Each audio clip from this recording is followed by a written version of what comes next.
আজ ২৭ আগস্ট, দিনের বাছাই করা সেরা বড় খবরগুলি একবারে দেখে নিন।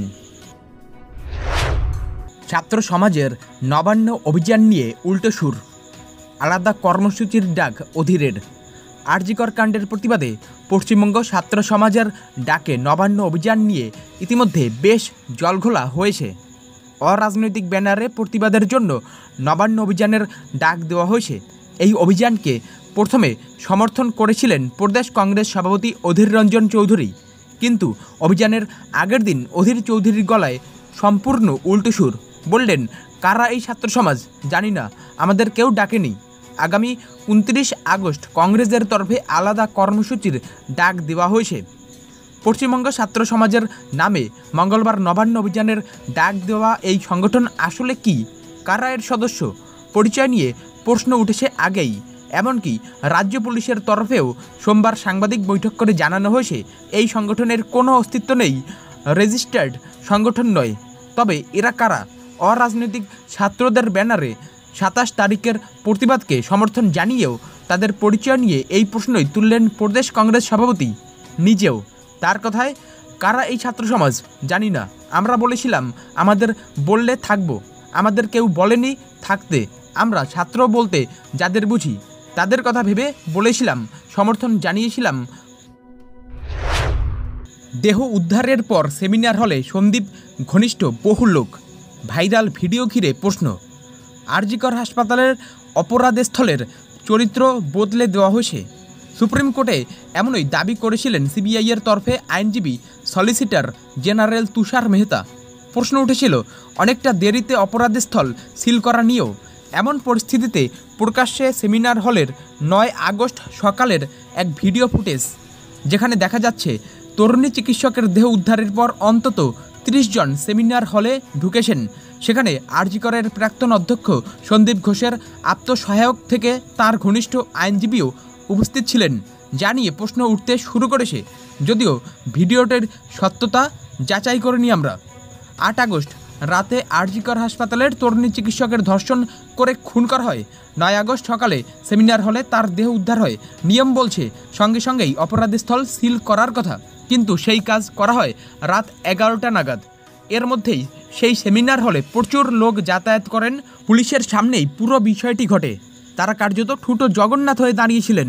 ৪৩ সেকেন্ডের ভিডিওতে দেখা গিয়েছে সেমিনার হলে একসঙ্গে ৩০ জন ঢোকা বেরোনো করে। তার মধ্যে ছিলেন প্রাক্তন অধ্যক্ষ সন্দীপ ঘোষের আত্মসহায়ক প্রসূন চট্টোপাধ্যায়, ছিলেন ফরেন্সিক বিভাগের কর্তা দেবাশিস সোমসহ হাসপাতালের বহু পদস্থ কর্তা। উল্লেখ্য, এই দেবাশিস এখন সিবিআই তদন্তের স্ক্যানারে।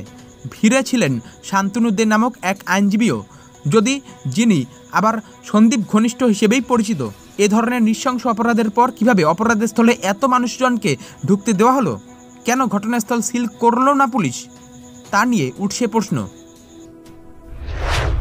অনুমতি চাওয়া হয়নি, সম্পূর্ণ বেআইনি কর্মসূচি। নবান্ন অভিযান নিয়ে দাবি রাজ্য পুলিশের।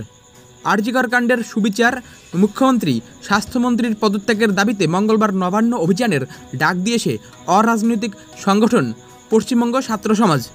সেই প্রতিবাদ কর্মসূচি ঘিরে যে ব্যাপক অশান্তি ছড়াতে পারে, আইন শৃঙ্খলা পরিস্থিতির অবনতি হতে পারে, আসলে এটি অশান্তির ষড়যন্ত্র, এমন অভিযোগ বারবার শোনা গিয়েছে শাসক দলের নেতাদের গলায়। এবার রাজ্য পুলিশের এই প্রতিবাদ মিছিলকে বেআইনি বলে ঘোষণা করে দিল। সোমবার নবান্ন থেকে সাংবাদিকদের মুখোমুখি হয়ে এডিজি আইন শৃঙ্খলা মনোজ বর্মা জানালেন, কোনো ছাত্র সংগঠনের তরফে আমাদের কাছে ২৭ আগস্টের অভিযান নিয়ে কোনো অনুমতি চাইনি। নবান্ন উচ্চ নিরাপত্তার এলাকা, রাজ্যের প্রশাসনিক ভবন, এখানে কোনো অনুমতি ছাড়া কোনো কর্মসূচি পালন করা যায় না, তাই এই মিছিল বেআইনি। তার সতর্ক বার্তা, এর আড়ালে প্রতিবাদীদের সঙ্গে মিশে কেউ বা কারা অশান্তি ছড়াতে পারে, সাধারণ মানুষকে এসব থেকে দূরে থাকার পরামর্শ দিচ্ছে পুলিশ। যদিও মঙ্গলবার শহরের আইন শৃঙ্খলা বজায় রাখতে বাড়তি পুলিশ মোতায়েন থাকবে। মোদি কারিশমায় ভাটা, সমর্থন নামল ৫০% নিচে। সমীক্ষায় বাড়ছে রাহুলের জনপ্রিয়তা। ২০২৪ লোকসভা ভোটের পর দেশের রাজনৈতিক চিত্র খানিকটা বদলেছে। একক সংখ্যাগরিষ্ঠতা হারিয়েছে বিজেপি, ভাটা পড়েছে মোদি কারিশমাতেও।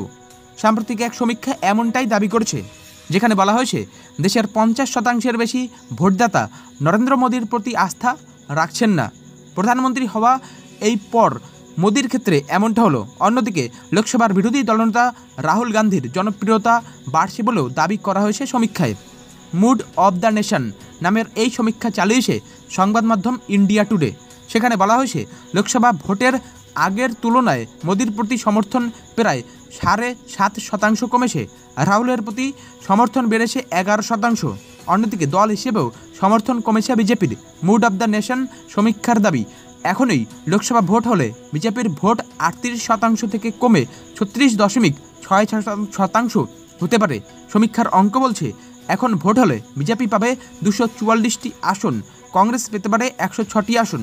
এছাড়াও মতামত সমীক্ষায় প্রশ্ন করা হয়েছিল মোদি জমানায় সিবিআই, ইডি, আয়কর বিভাগের মতো কেন্দ্রীয় এজেন্সিগুলিকে রাজনৈতিক উদ্দেশ্যে ব্যবহার করা হয়েছিল কিনা। 46% উত্তর হ্যাঁ, 38% ভোটদাতার দাবি আগেও কেন্দ্রীয় এজেন্সিগুলির অপব্যবহার হয়েছে। বাটেঙ্গে তো কাটেঙ্গে, বাংলাদেশের উদাহরণ টেনে কোন বার্তা যোগীর? চরম কটাক্ষ অখিলেশের। উত্তরপ্রদেশের মুখ্যমন্ত্রী যোগী আদিত্যনাথের মুখে বাংলাদেশের সাম্প্রতিক সংকটকাল। নিজের রাজ্যে জন্মাষ্টমীর সভায় শেখ হাসিনার পরিণতির কথা স্মরণ করিয়ে জাতীয় ঐক্যের পক্ষে সওয়াল করলেন গেরুয়া নেতা। যোগীর ভাষায় বাটেঙ্গে তো কাটেঙ্গে, বিভাজনে দূরত্ব বাড়বে। সোমবার জন্মাষ্টমী উপলক্ষে আগ্রায় রাষ্ট্রবীর দুর্গাদাস রাঠোরের মূর্তির আনুষ্ঠানিক উন্মোচন করেন যোগী। সেখানে তিনি মন্তব্য করেন, ভাই এবং বোনেরা, একতা ছাড়া কোনো কাজ করা সম্ভব নয়, কোনো উদ্দেশ্য পূরণ হতে পারে না। ঐক্যবদ্ধ ও সৎ থাকলে জাতি শক্তিশালী হবেই। অপরপক্ষে বিভাজনের ফলে আমাদের মধ্যে দূরত্বই কেবল বাড়বে। আপনারা দেখেছেন বাংলাদেশে কি হয়েছে, দেখেননি কি? ওই ভুলের পুনরাবৃত্তি আমাদের এখানে যেন না ঘটে।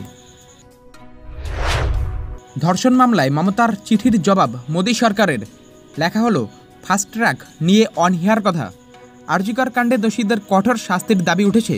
পশ্চিমবঙ্গে মুখ্যমন্ত্রী মমতা বন্দ্যোপাধ্যায়ও দোষীর ফাঁসির সাজা চেয়েছেন। দোষীদের দ্রুত বিচারের দাবি উঠেছে। আর.জি. করের ঘটনার পরিপ্রেক্ষিতে ধর্ষণ ও মহিলাদের উপর নির্যাতন নিয়ে কেন্দ্রকে চিঠি দেন মমতা বন্দ্যোপাধ্যায়। তার সেই চিঠির জবাব দিল কেন্দ্র। নারী ও শিশু উন্নয়ন মন্ত্রকের মন্ত্রী অন্নপূর্ণা দেবী চিঠি লিখলেন বাংলার মুখ্যমন্ত্রীকে। সেই চিঠিতে তিনি জানালেন, ধর্ষণ ও শিশুদের উপর নির্যাতনের মামলার দ্রুত শুনানির জন্য পশ্চিমবঙ্গকে 123টি ফাস্ট ট্র্যাক আদালতের অনুমতি দেওয়া হয়েছে, কিন্তু তার মধ্যে বেশিরভাগের কাজ শুরু হয়নি।